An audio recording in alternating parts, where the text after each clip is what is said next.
Okay, ladies, I want to take a look at a busted triple from last weekend on Saturday. It's no outs. We got a runner on first, no outs, and this is their five hitter.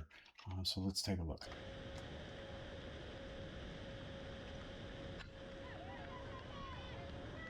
That's a nice piece of hitting.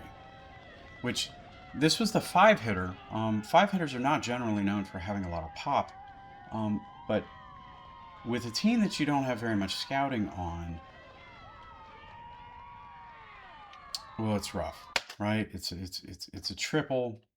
It's a solid triple. It gets past the outfield. Anytime a ball gets past the outfielder, you were thinking triple for sure. Let's take one more look.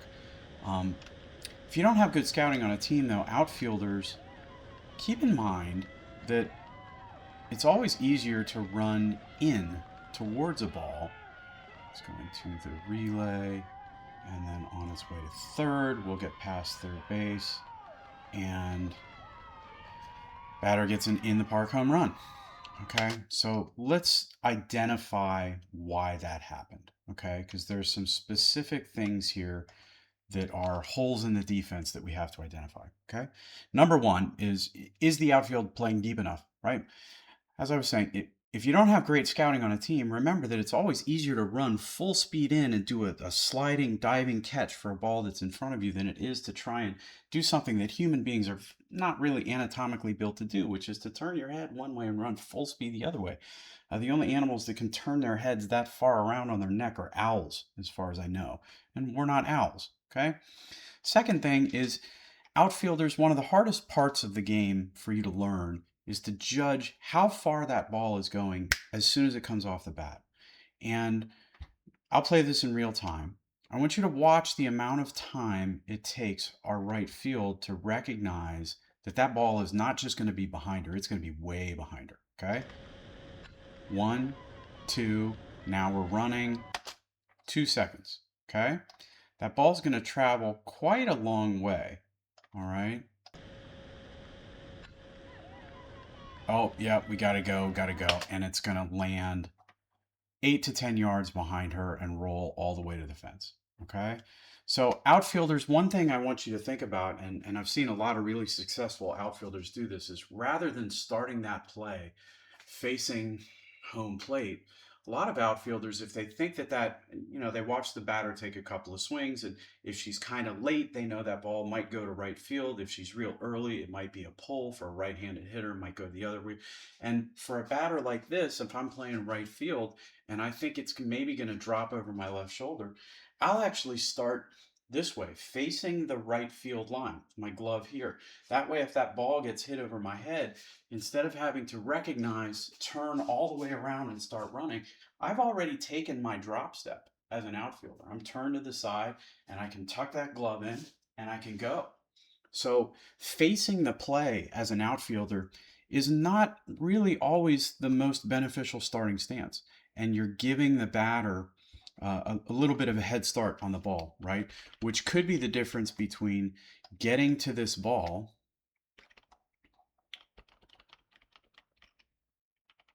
right? Or watching it land 8 to 10 yards in front of you. Okay? All right. Next thing I want to talk about is infield, where you set up. Okay? If we have a ball that's hit to the outfield, the infield is always thinking 2 bases in front of the lead runner or 2 bases in front of the runner. Okay? If there was nobody on, 2 bases in front of the hitter is second base. We would be thinking a double. Okay? If a ball gets past an outfielder or it's hit all the way to the fence, okay, we go from thinking 2 bases in front of the runner to 3 bases in front of the runner. Well, for this runner, for the lead runner, she started on first base, and 3 bases would be 1, 2, 3 plays at home. Okay. For the hitter, 3 bases ahead on a ball that gets past the outfielder, we're thinking 1, 2, 3 plays at third. Okay. So with a play at third, all right, here's the lead runner. Ball is still not under control. I will advance it very slowly. We'll have the ball under control right now. Okay. It's quite a throw from here all the way to second base, and shortstop, great job moving towards the play, which makes second base your responsibility, right? But that would be a heck of a throw when this girl, the hitter, only has 5 or 6 steps to get to the base, okay? The lead runner is all the way here. And you can see our catcher thinks that we may have a play on this lead runner to stop her, which would mean that first base, who has dropped in, is our cut, right? Our relay home. So the outfielder is going to try and launch this ball all the way home. And if we can't beat this runner with the throw, or it's a bad throw, our first base is there to cut the ball and redirect it to third to potentially try and get this runner here. Okay, so pretty good. We have first base moving in to be the cut. We have center field doing a great job sprinting over there while looking at what's developing to let the right fielder know where she should throw it. There's a couple of things that I would nitpick here, though. Pitcher, great job recognizing that we are going to have a play at home and therefore you should be backing up. I would like you to move behind the catcher so that you're not impeding the catcher's line of vision on the play. So if you're going to come around and back this up, don't run in front of the catcher. As long as you're not interfering with the lead runner, you have plenty of time to get to the backstop on this side. All right. Also, with a runner going potentially into third or a runner coming potentially into home, we know that we have 2 bases where we may have a potential play, home or 3, which means the pitcher's ideal position, as it is most of the time if you're going to back something up, and you should, is over here in neutral territory. Okay, the ump is actually closer to where the pitcher should be as a backup on this play, right? All of this territory for between here all the way out to the ball belongs to the catcher and the first baseman, who is our relay, and the outfielder. Okay, third base, we have a play at third base. There's no work for you here. Your work is to cover the base here. And you cannot, while a ball is in the air on its way to you, take your attention off the runner or off the ball in order to turn around and find the bag. So as soon as you see a ball with a runner on first, or the hitter themselves that gets past an outfielder, you should know 3 bases ahead, we're likely going to have a play at third base. So I need you to come straddle the bag on the foul side of the bag, left foot here, right foot here, or you can set up right foot indexed on the outfield side of this bag. Some people, because the throw is coming from this side, they can index the outside of their left foot with the home plate side of the bag. Just keep in mind that if you're too far here and this runner comes around, you will get called for obstruction. Okay, so be careful with your foot placement, but you need to be back here on your bag ready for the throw. All right, now what happens from here is where we really run into trouble. Okay, I want you to note where our left fielder is at this point. We're about to make the throw from right field, and I want you to notice a couple of things. First base is calling for the ball because home catcher is calling for the ball. Pitcher, get out of her face. Okay. I love that you're back here and you're picking up the runner. I love that. Okay. That's terrific. But you can do it from back here without impeding the catcher.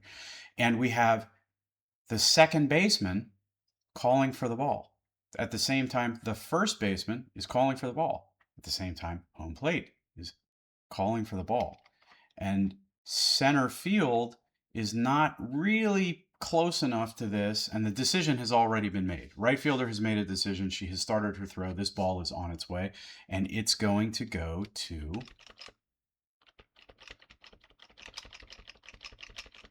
second baseman. All right, now let's talk about that. Second baseman, if you are the cut and we're throwing from the corner and we're throwing to third base, you are the cut, you are the relay. Where should a relay position themselves? Well, outfielders are generally known for having really strong arms. So the question is can your outfielder throw it from here to here? Clearly, because look where she threw it, over your head. Okay? Can you throw it from here to here on the base where we have a play right now? Right? That's a long throw. And in fact, the answer is no, because that ball is in the dirt right there.